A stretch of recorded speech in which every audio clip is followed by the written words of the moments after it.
actually here to make a challenge to people. I know there have been many challenges made to people. The one I'm going to make is that it is time for us to reclaim what peace really means. Peace is not kumbaya, my Lord. Peace is not the dove and the rainbow, as lovely as they are.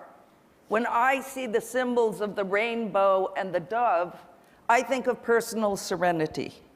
I think of meditation.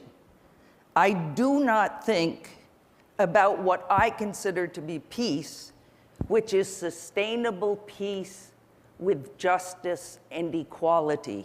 It is a sustainable peace in which the majority of people on this planet have access to enough resources to live dignified lives, where these people have enough access to education and health care so that they can live in freedom from want and freedom from fear. This is called human security. And I am not a complete pacifist like some of my really, really heavy-duty, nonviolent friends like Mairead Maguire. I understand that humans are so messed up, to use a nice word, because I promised my mom I'd stop using the F-bomb in public. And I'm trying harder and harder. Mom, I'm really trying. We need a little bit of police, we need a little bit of military, but for defense. We need to redefine what makes us secure in this world. It is not arming our country to the teeth. It is not getting other countries to arm themselves to the teeth with the weapons that we produce and we sell them. It is using that money more rationally to make the countries of the world secure, to make the people of the world secure. I was thinking about the recent ongoings in Congress, where the president is offering $8.4 billion to try to get the START vote. I certainly support the START vote.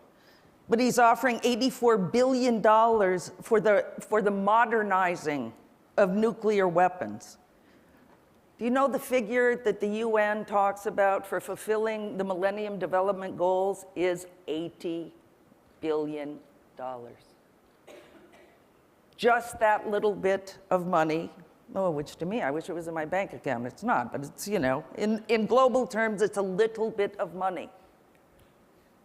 But it's going to modernize weapons we do not need and will not be gotten rid of in our lifetime unless we get up off and take action to make it happen.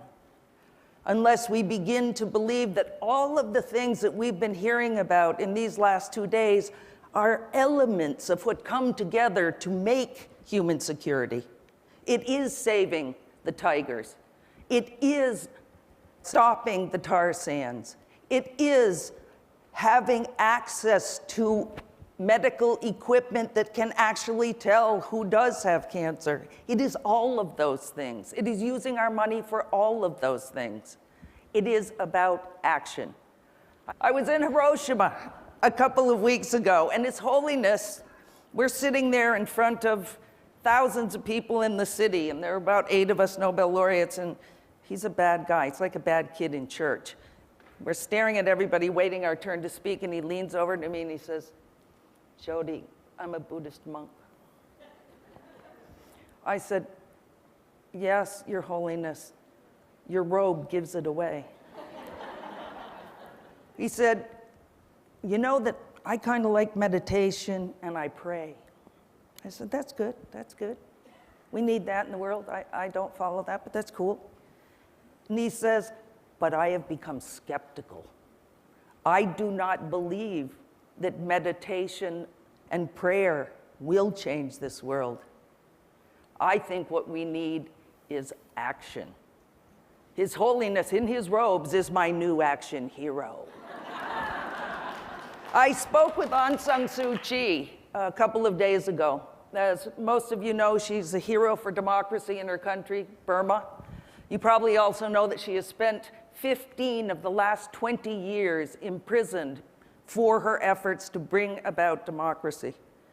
She was just released a couple of weeks ago, and we're very concerned to see how long she will be free, because she is already out in the streets in Rangoon agitating for change.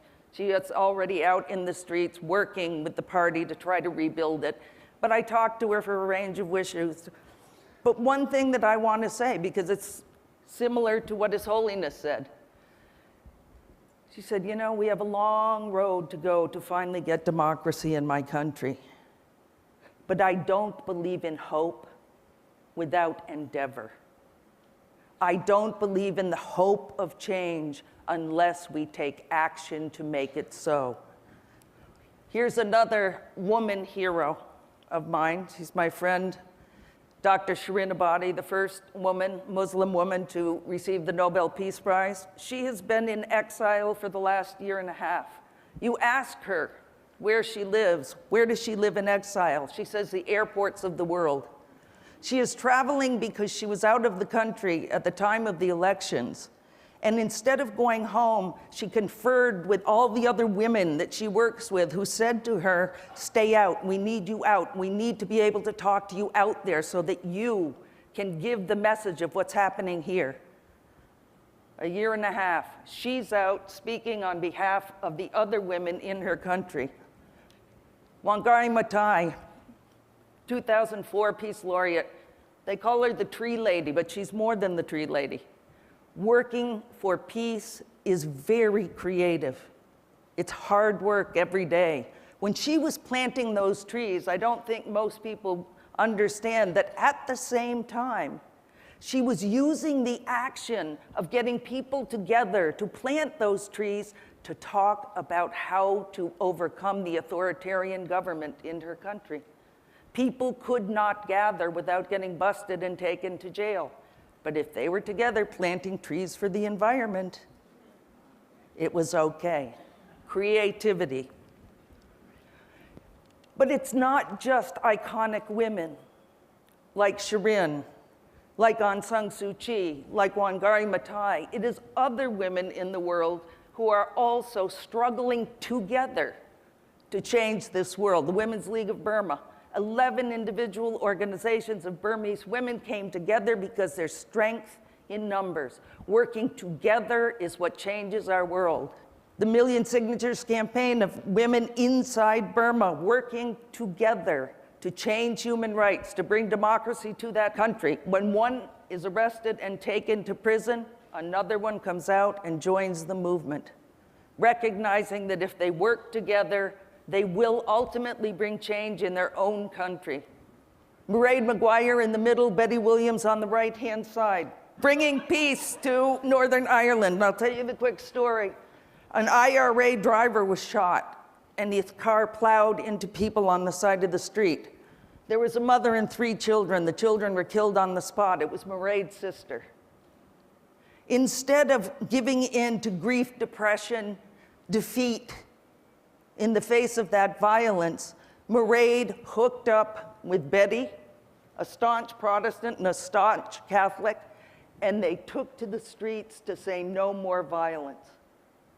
And they were able to get tens of thousands of primarily women, some men, in the streets to bring about change.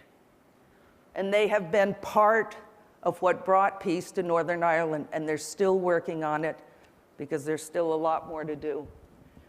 This is Rigoberta Menchú. She also received the Peace Prize.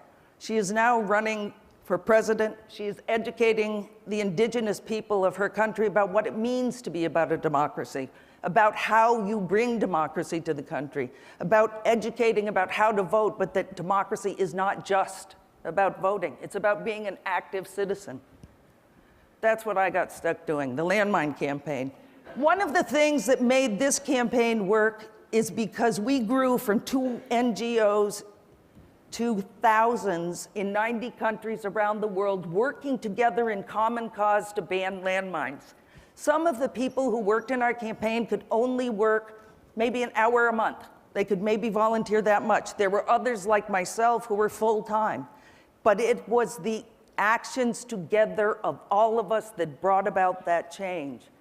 In my view, what we need today is people getting up and taking action to reclaim the meaning of peace. It's not a dirty word. It's hard work every single day. And if each of us who cares about the different things we care about got up off our butts and volunteered as much time as we could, we would change this world. We would save this world. And we can't wait for the other guy. We have to do it ourselves. Thank you.